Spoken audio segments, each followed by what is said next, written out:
Comment se préparer pour le QCM-FF tir? C'est un contrôle de connaissances. Toutes les réponses sont dans le manuel de découverte du tir sportif. Le plus simple est de le lire. Comment doit-on transporter une arme lors du déplacement entre son domicile et le stand de tir? L'arme doit être désapprovisionnée et être soit démontée, soit équipée d'un dispositif rendant son utilisation immédiate impossible, verrou de pontet par exemple. L'arme doit être transportée dans une mallette ou une housse, les munitions étant rangées à part. Les munitions peuvent-elles être transportées dans la même mallette que l'arme? L'arme doit être transportée dans une mallette ou une housse, les munitions étant rangées à part. Arrivé au stand. La mallette ou la housse est apportée au pas de tir et l'arme n'est sortie qu'à ce moment-là, mise en sécurité et placée sur la table de tir, le canon en direction des cibles, le drapeau de sécurité engagé dans la chambre. Comment met-on son arme en sécurité? L'arme mise en sécurité. Désapprovisionnée, la culasse ouverte ou le barillet basculé ou les canons cassés, le drapeau de sécurité engagé dans la chambre. Pensez à regarder le règlement intérieur du club de tir. Qu'appelle-t-on une arme approvisionnée? Arme approvisionnée. Arme qui contient une ou plusieurs munitions, mais qui n'est pas prête à tirer. Qu'appelle-t-on une arme prête à tirer? Arme prête à tirer. Arme dont toute action sur la queue de détente fait partir le coup. A priori, une arme doit-elle être considérée comme chargée? Une arme doit toujours être considérée comme chargée et à ce titre ne doit jamais être dirigée vers soi-même ou vers quelqu'un. Est-il possible pour un tireur de diriger son arme vers quelqu'un? Une arme doit toujours être considérée comme chargée et à ce titre ne doit jamais être dirigée vers soi-même ou vers quelqu'un. Un tireur est-il autorisé à faire des simulacres de visée avec une arme, même vide? Une arme doit toujours être considérée comme chargée et à ce titre ne doit jamais être dirigée vers soi-même ou vers quelqu'un. Un tireur arrête un instant de tirer, pour se reposer assis en arrière du pas de tir, l'arme étant chargée, que doit-il faire? Lors d'une pause de courte durée au poste de tir, le tireur doit rester maître de son arme et respecter les règles de sécurité. En cas d'interruption de tir plus longue, l'arme doit être mise en sécurité et posée sur la table, le canon dirigé vers les cibles. Pendant que d'autres tireurs sont aux cibles, qu'a le droit de faire un tireur resté au pas de tir? Avant qu'une personne ne se déplace en avant du pas de tir, les armes doivent être mises en sécurité. Pendant qu'une personne est en avant du pas de tir, il est interdit de toucher à son arme. Le port de lunettes est-il obligatoire?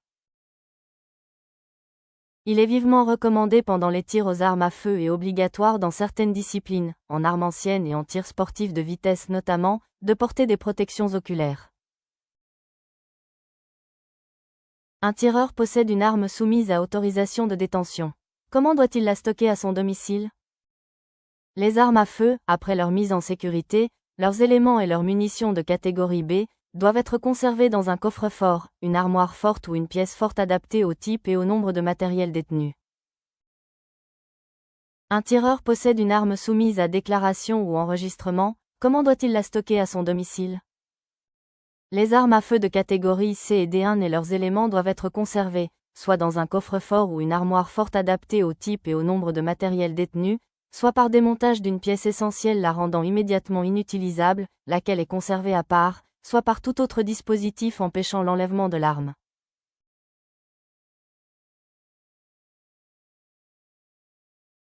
En quoi consiste l'action du lâcher? Le « lâcher » désigne l'action du doigt sur la queue de détente qui entraîne le départ du projectile. Quelles sont les conséquences d'un mauvais lâcher? Un bon lâcher laisse l'arme stable au départ du coup, ou n'amplifie pas ses mouvements si elle bouge légèrement. Dans le cas contraire, on parle de « coup de doigt ». Ce défaut, courant au stade de la découverte et de l'initiation, est très limitant dans la progression du tireur puisqu'il ne permet pas d'atteindre le point visé. Sans un lâcher correct, on ne peut pas bien tirer. Quels éléments faut-il aligner pour réaliser une visée correcte?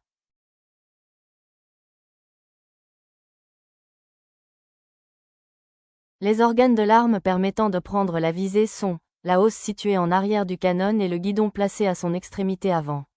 La hausse comporte une planchette réglable en hauteur et en direction, équipée soit d'un cran de mire, soit d'un œilleton. Le guidon est à lame, de la forme du cran de mire ou circulaire, à trous, logé dans un tunnel.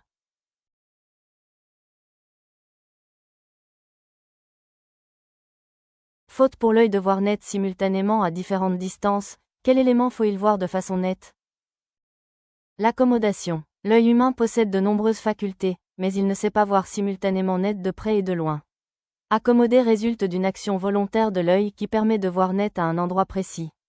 En tir sportif de précision, on demande de faire la mise au point net sur les organes de visée accommodés sur le guidon, le visuel de la cible étant perçu moins net, voire flou, selon nos possibilités visuelles.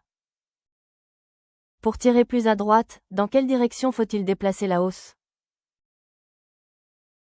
Modalité pour régler son arme. Le principe est simple, on déplace la hausse, par l'intermédiaire des molettes verticales ou latérales, dans le sens où l'on veut ajuster son tir.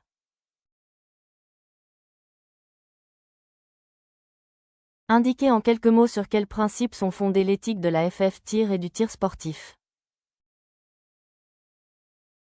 L'éthique de la FF tir repose sur les valeurs originelles qui ont construit ses bases en organisant une pratique sportive du tir. Elle implique le respect de l'arme en tant que matériel sportif, une pratique exclusivement sur des cibles, qu'elles soient fixes, mobiles ou cassables, de papier, cibles, métalliques, gong, ou d'argile, plateau, telles que définies par les fédérations internationales auxquelles nous adhérons, l'interdiction absolue de viser quelqu'un sous peine de radiation, le strict respect des règles et des comportements de sécurité édictés par la FF tir, ainsi que par les fédérations internationales gérant les différentes disciplines sportives de tir.